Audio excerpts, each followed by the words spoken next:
So we have our oak table here all prepped and ready to go. We're getting ready to go into our staining process.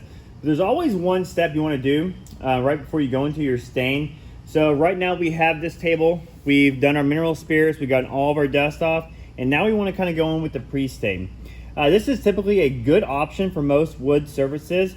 Typically oak, this is an optional element, but for a more professional finish, I always recommend a pre-stain. The reason why is because pre-stain is going to take, it's actually a mixture of mineral spirits with a little bit of polyurethane. And that polyurethane is actually going to help seal some of those wood pores.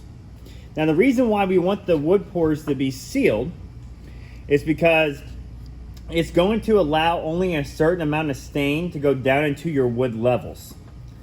Now the reason why we want that, when you have a little bit of sealant down into your wood pores, when you come back in with your stain color, you're going to get a very nice even and consistent finish all throughout your wood. And so that's what kind of gives us that nice professional look. So the way that we apply this is actually the exact same way we're going to apply stain, very liberally. So you can use a rag, you can use a brush. We typically use chippy brushes and rags because, well, you can take it and toss it right after. So that's always a good thought. If you want to, you can also use foam brushes. Just honestly, use whatever you got. So put a nice liberal amount on your wood.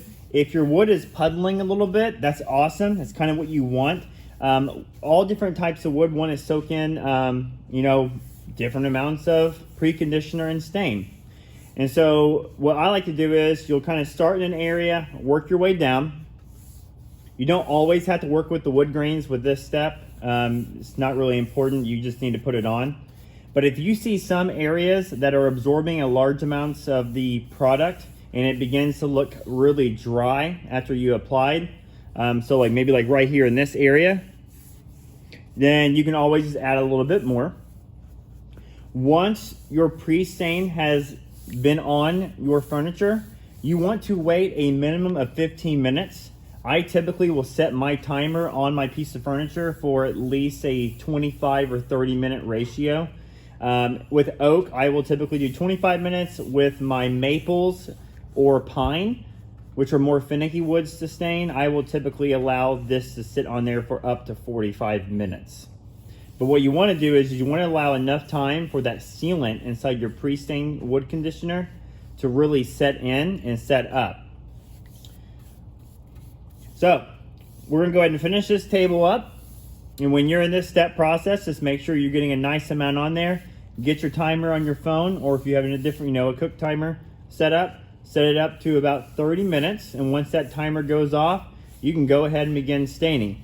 And of course, if you're doing a large piece like this, of course, you have one side of the table that was done first over the other side, or if you're doing a dresser, sometimes it takes 30 minutes just to apply the preconditioner. And since the process is the exact same as putting stain on, honestly, if you put your wood conditioner on and you get to the end of your piece, go back to where you started with your stain color, and you can probably go ahead and jump on in and go with that. All right, so after this, we're going to go ahead and move right into staining the wood furniture.